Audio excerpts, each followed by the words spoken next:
नमस्कार, पिंकल मेहरा दोगरा जर्नलिस्ट में इस समय हमारे साथ मदन गोपाल टोनी जी हैं जो कि ओबीसी मोर्चे के एक्स जनरल सेक्रेटरी हैं। मदन साहब, आज उनका मोदी सरकार का थैंक्स करता हूं जो ओबीसी का जो उन्होंने बिल पास किया लोकसभा में। मैं तहे दिल से ओबीसी समाज से, ओबीसी मोर्चा से मैं उनको मुबारकबाद देता हूं। जो 70 साल से जो हम गुलामी जो हमारे जम्मू कश्मीर में थी 370 के अधीन थी, जो हमारे ओबीसी को कुछ नहीं मिलता था, जो बाहर स्टेटों में 27% मिलता है। अब हमें उम्मीद हो गई है कि जम्मू कश्मीर में जो 27% जो आरक्षण मिलेगा और हमें पॉलिटिकल। लेकिन मिलेगा कहाँ से, जहाँ पे तो उतनी स्पेस ही नहीं बन पा रही है। कह रहे हैं कि इस समय जो 4% के आसपास है उसको बढ़ाकर ज़्यादा 10% या 14%, फिर 27% कैसे देंगे? जो चोर दरवाजे से जिन लोगों को मिला था वो पिछली सरकारों ने, कांग्रेस ने ओबीसी समाज को कुछ नहीं दिया। और जब ये सरकार कमीशन बैठा लेगी, जिसका इंसाफ होगा तो वो तो मिलेगा उनको, क्यों नहीं मिलेगा?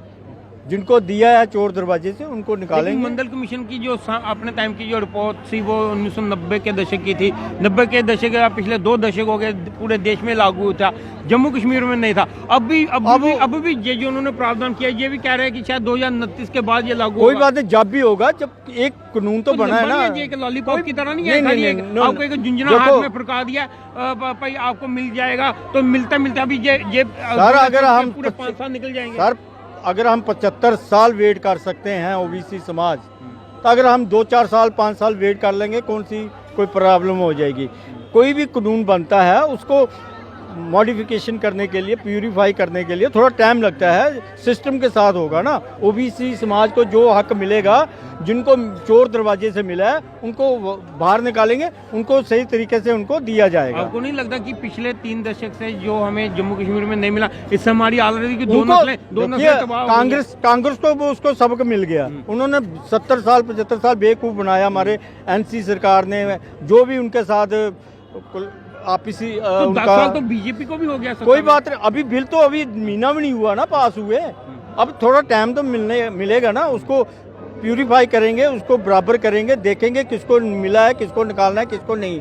टाइम तो मिलेगा ना। लेकिन ऐसा भी कहा जा रहा है ओबीसी में अब जब देने की बारी है, कुछ अतिरिक्त जो कास्ट है उनको ओबीसी में डाला जा रहा है, जिससे फिर से ओबीसी के जो ओरिजिनल ओबीसी देखो, जो हमारी हिंदुस्तान की जो वादी है ना, आप अपने घरों में चले जाइए, मोहल्ले में देख लीजिए, ओबीसी समाज जो है 60-70% वादी है हमारे लोगों की। मैं कहता हूँ चलो नहीं भी है, 50 तो है ना, 50-60 तो है ना। तो फिर क्यों ना पहला सरकार है इससे पहले ओबीसी की जनगणना करा दे, जिससे आपको पता लगे कि समाज है कितना ओबीसी समाज इस समय। मैं ये कहता हूँ टाइम सीप पे सब होगा। अगर ये बिल पास हुआ है वो भी हो जाएगा। मैं सब मोदी सरकार पे, मोदी हैं तो सब मुमकिन है, कोई बात नहीं। जहाँ 75 साल ओबीसी समाज ने वेट किया है, जिन लोगों ने ओबीसी समाज का बेड़ा गर्क किया वो कांग्रेस थी, जिन्होंने लॉलीपॉप दिया, लोगों को आपस में लड़ाया। वो अंग्रेज तो चले गए, काले अंग्रेज बढ़ा गए कांग्रेस वालों को, और उन्होंने ओबीसी समाज की जनगणना होनी चाहिए। मैं कहता हूँ होनी चाहिए, क्यों नहीं होनी चाहिए? जितने हम हैं तो फिर आरक्षण देने से पहले होनी चाहिए, जिससे पता चल पाएगी कि कितना समाज है समय। वो भी हो जाएगा, मोदी सरकार है, वो हो जाएगा, सब कुछ होगा। मगर जो हमें उम्मीद थी, जो देखो अभी भी हमारे जो गवर्नर हैं, लेफ्टिनेंट गवर्नर साहब सिन्हा साहब, उन्होंने म्यूनिसिपैलिटी इलेक्शन के बारे में उन्होंने बयान भी दिया, अखबारों में भी आया, आपने पढ़ा कि इलेक्शन होगी, सीटें आस्ता आस्ता पॉलिटिकल भी हमें फ़ायदा मिलेगा। जो हमारे ब्रह्मजोत जी ने जो दिया जलाया था, हमारे ब्रह्मजोत जो प्रेसिडेंट थे, उन्होंने बहुत मेहनत की, हमारी टीम ने बहुत मेहनत की, आज उनका ये रिजल्ट है। कोई बात नहीं, बुजुर्ग हमारे पौधे लगा गए हैं तो फल हम ही खा रहे हैं, ऐसी बात नहीं है। हमने मेहनत की है, हमारी टीम ने मेहनत की है, ओबीसी मोर्चे ने, जो बीजेपी सरकार ने, जो मोदी सरकार पे हमें विश्वास है। अब आपको आशा है कि आने वाले दिनों में ओबीसी समाज का भला होगा? भला आप देखेंगे। और तो यही कहना था इनका कि शायद आने वाले दिनों में अगर आरक्षण को अगर जब जमीनी स्तर पर उतारा जाएगा, उसके साथ आने वाले दिनों में इस समाज का भी